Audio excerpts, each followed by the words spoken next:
Assalamualaikum warahmatullahi wabarakatuh. Ih, kau Tah, biar ngasih Revina. aku udah kayak Hiji.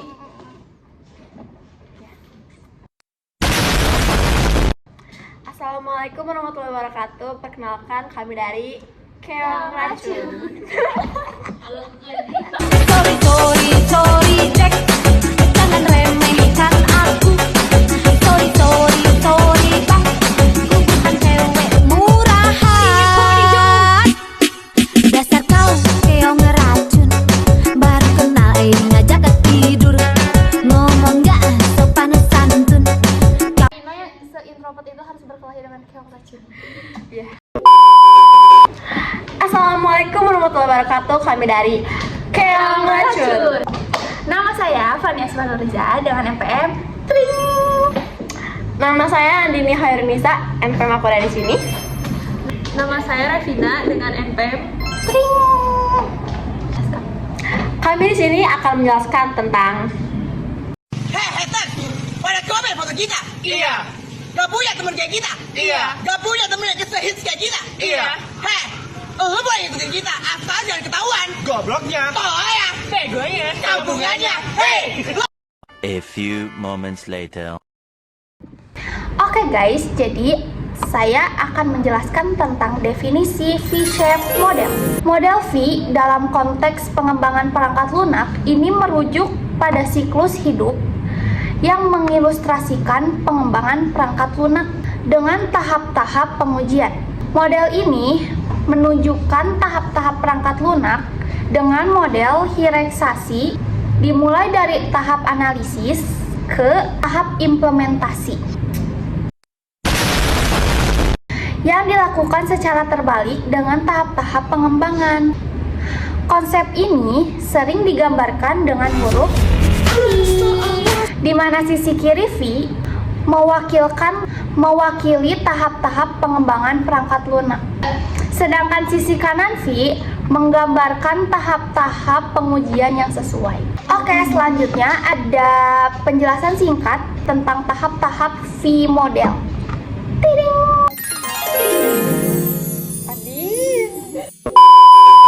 Selanjutnya ada fase-fase pada V-shape model. Yang pertama itu ada analisis kebutuhan. Tahap ini melibatkan pemahaman dan dokumentasi kebutuhan pengguna dan sistem.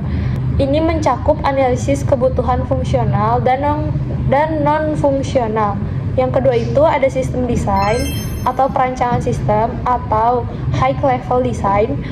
Pada tahap ini, arsitektur sistem dirancang berdasarkan kebutuhan yang diidentifikasikan sebelumnya. Ini meliputi pembuatan rancangan teknis, rancangan database, dan rancangan antarmuka pengguna. Yang ketiga, itu ada subsistem design atau perancangan subsistem. Setelah rancangan sistem, langkah selanjutnya itu merancang subsistem atau modul yang akan membentuk bagian dari sistem secara keseluruhan. Yang keempat, itu ada implementasi. Tahap di mana kode perangkat lunak sebenarnya dibangun berdasarkan rancangan yang telah dibuat, rancangan yang dibuat sebelumnya. Ini melibatkan penulisan kode, pengujian unit, dan integrasi komponen. Yang kelima, itu ada testing atau pengujian unit. Setiap unit atau modul yang diuji secara terpisah untuk memastikan bahwa mereka berfungsi sesuai dengan spesifikasinya. Yang keenam, itu ada integrasi testing atau pengujian integrasi. Setelah semua komponen sistem telah diuji secara terpisah, mereka diintegrasi untuk memastikan bahwa mereka diintegrasi dengan benar satu sama lain. Yang ketujuh itu ada pengujian sistem. Secara keseluruhan diuji, semua komponen bekerja sama dengan baik dan memenuhi kebutuhan pengguna.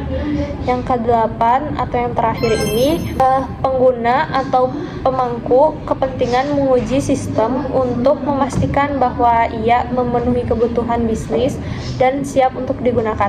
Selanjutnya akan dijelaskan oleh teman saya.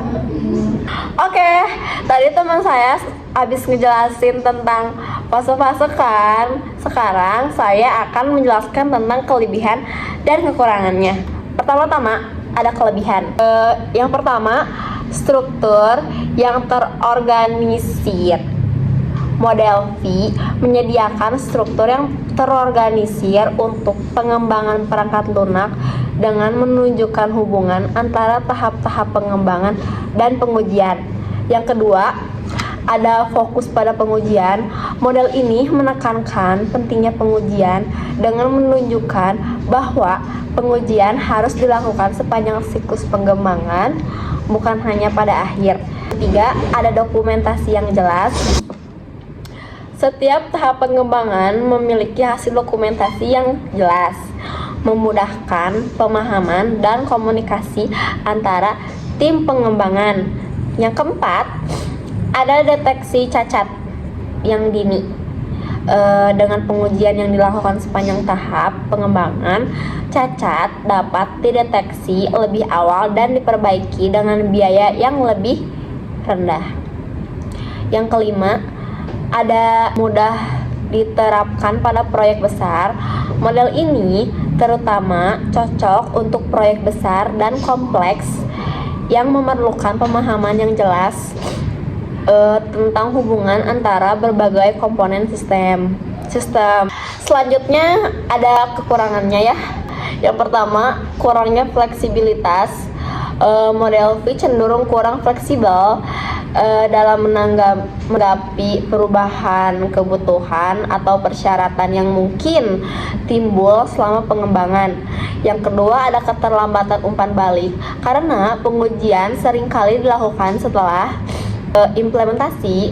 Ada risiko bahwa cacat atau masalah mungkin tidak terdeteksi hingga tahap akhir pengembangan. Nah, yang ketiga tuh tidak sesuai untuk proyek iteratif. Model ini mungkin tidak cocok untuk proyek-proyek yang menerapkan pendekatan pengembangan iteratif atau agil di mana perubahan kebutuhan umumnya diharapkan. Yang keempat, biaya pengujian yang tinggi karena pengujian dilakukan setiap tahap. Ada biaya tambahan yang terkait dengan kegiatan pengujian yang diperlukan.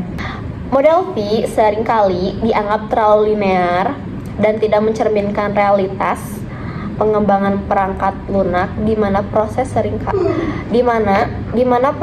seringkali lebih iteratif dan kolaboratif. Nah, itu adalah kekurangan dan kelebihan V-Shape.